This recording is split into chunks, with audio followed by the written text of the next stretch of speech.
پہاڑ پر چڑھ گئے، اور پہاڑ آسمان اور زمین کے درمیان میں، یعنی خداوند کے ساتھ ملاپ کے لیے، خداوند کے ساتھ دعا کرنے کے لیے پہاڑ کو اونچائی پر ظاہر کیا گیا، تو وہ پہاڑ پر اکیلے میں دعا کرتے ہیں۔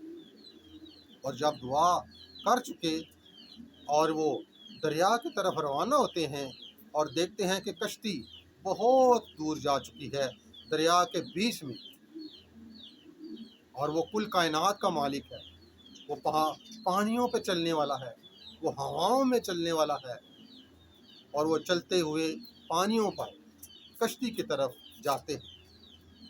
اور جب شاگرد اسے دیکھتے ہیں تو وہ ڈر جاتے ہیں، چلا اٹھتے ہیں، یہ کوئی بھوت ہے۔ لیکن وہ ان کو یقین دلانے کے لیے فوراً ان سے بات کرتے ہیں کہ ڈرو مت، میں ہوں۔ لیکن پطرس، جو ذہین اور شاطر اور حاضر دماغ، وہ کسی بات کو نہیں دیکھتا، وہ فوراً کہتا ہے کہ اے خداوند، اگر تو ہے تو مجھے بھی اجازت دے تاکہ میں پانی پہ چل کر تیرے پاس آؤں۔ تو خداوند کوئی بھی بات کیے بغیر فرماتے ہیں کہ آ، اور پطرس اپنے قدم پانیوں پر بڑھاتا ہے، وہ کشتی سے اتر کر پانیوں پر چلنے لگتا ہے۔ لیکن جب تک اس کی نظر یسوع پر ہوتی ہے، جب پر اس کی نگاہیں یسوع پر ہوتی ہیں، جب تک وہ اپنے خداوند کی طرف دیکھ رہا ہوتا ہے، تو وہ پانیوں پر چلتا جاتا ہے، چلتا رہتا ہے۔ لیکن جیسے ہی وہ ادھر دیکھتا ہے کہ ہوا تیز ہے اور میں پانیوں پہ چل رہا ہوں، اس کے دل میں شک آتا ہے، تو وہ لکھا ہے کہ فوراً ڈوبنے لگتا ہے۔ اور جب ڈوبنے لگتا ہے تو چلاتا ہے کہ اے خداوند مجھے بچا۔ تو لکھا ہے کہ خداوند فوراً بڑھ کر اس کا ہاتھ پکڑتے ہیں اور اسے اٹھا کر کشتی میں لے جاتے ہیں۔ تو خداوند فرماتا ہے کہ اے قوم اعتقاد، تو نے کیوں شک کیا؟ تو نے کیوں ادھر ادھر دیکھا؟ تو نے کیوں اس بات پر شک کیا کہ میں تو پانیوں پہ چل رہا ہوں؟ لیکن بات یہ نہیں تھی، بات یہ تھی کہ جب تک اس کی نگاہیں یسوع پر تھیں، جب تک اس کی نظریں یسوع پر تھیں، تو وہ پانیوں پر چلتا رہا۔ لیکن جب وہ دنیاوی طور پہ سوچنے لگا کہ میں تو پانیوں پہ چل رہا ہوں، ہوا تیز ہے، ڈر گیا، تو وہ ڈوبنے لگا۔ تو لکھا ہے کہ اے قوم اعتقاد، تو نے کیوں شک کیا؟ آج اس دنیا میں رہتے ہوئے ہمارے لیے یہ ایک بہت بڑا سبق ہے، اور اس آیت میں ہمارا خداوند، ہمارا مسیحا ہمیں بھی سکھا رہا ہے۔ سب سے پہلی بات کہ اس دنیا میں رہتے ہوئے جب بھی ہم کسی مصیبت میں، کسی بڑے کام میں پھنس جاتے ہیں، تو لکھا ہے کہ وہ اکیلے میں دعا کرنے لگا۔ تو آج ہمیں بھی سکھاتے ہیں کہ کوئی بھی بڑا فیصلہ لینے کے سے پہلے ہم اکیلے میں بیٹھ کر اپنے خداوند سے دعا کریں، ہم اکیلے میں بیٹھ کر اس کے ساتھ رفاقت اور شراکت کریں، اور ایسا کرنے سے وہ پھر ہمارا ذہن کھولتا ہے، ہماری راہیں ہموار کرتا ہے، اور ہمیں بتاتا ہے کہ ہمیں کیا کرنا ہے۔ سب سے پہلی بات وہ ہمیں یہ سکھاتے ہیں کہ جب بھی ہم کوئی فیصلہ لیں اس زندگی میں، تو ہم اپنے خداوند خدا سے اکیلے میں بیٹھ کر دعا کریں، کیونکہ اکیلے میں بیٹھ کر اس سے بات کرنا، اس سے دعا کرنا، یہ ہمیں ایک نئی راہ دکھاتا ہے، نئی سوچ دیتا ہے، نئی ہم آہنگی دیتا ہے۔ اور پھر اس دنیا میں جب ہم بڑے سے بڑے کام پر اس کے نام سے فتح پاتے ہیں، اور بعض اوقات ہم اپنی زندگی میں شک کرتے ہیں۔ جب بھی ہمیں کوئی بڑا کام ہوتا ہے ہم اس کے لیے روزہ بھی رکھتے ہیں، دعائیں بھی کرتے ہیں، لیکن پھر بھی ہمارے دل میں شک آتا ہے کہ شاید یہ پوری ہو یا نہ ہو۔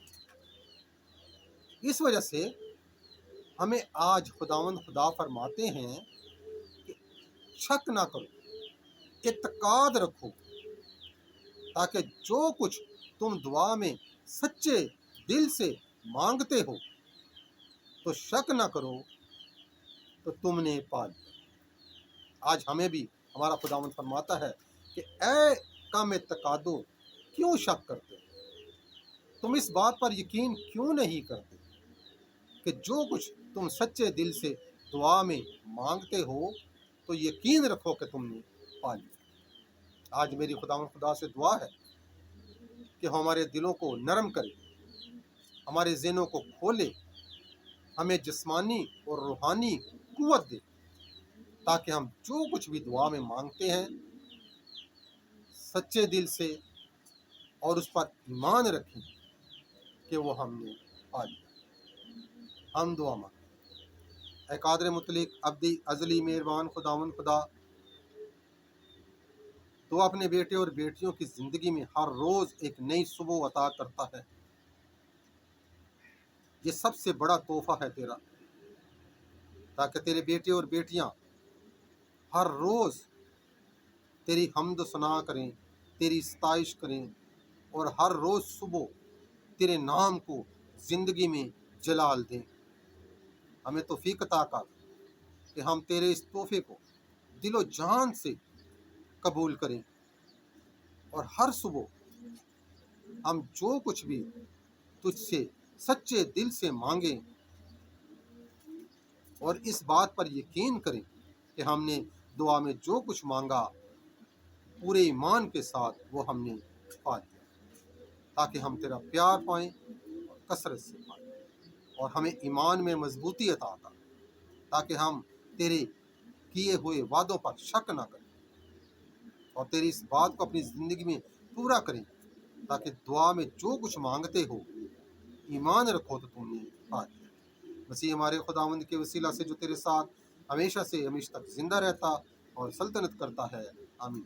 اے ہمارے باپ تو جو آسمان پر ہے، تیرا نام پاک بنا جائے، تیری بادشاہی آئے، تیری مرضی جیسی آسمان میں پوری ہوتی زمین پر بھی ہو۔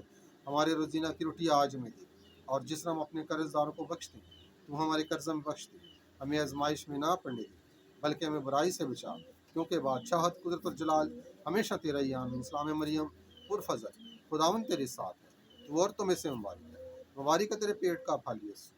اے مقدسہ مریم خدا کی ماں، ہم گنہگاروں کے واسطے دعا کر، اب اور ہماری موت کے وقت آمین۔ اور جلال باپ اور بیٹے اور القدس کا ہو، جیسا کہ ابتدا میں تھا، اب ہے اور ہمیشہ ہوگا، آمین۔ اب ہمارے خداوند یسوع مسیح کا فضل، خدا باپ کی محبت، پاک روح کی رفاقت و شراکت اب سے لے کر ہمیشہ تک ہم سب کے ساتھ، کل کائنات کے ساتھ، تمام مسیح خاندانوں کے ساتھ، تمام مسیح ایمانداروں کے ساتھ اب سے لے کر ہمیشہ تک ہوتی رہے، آمین۔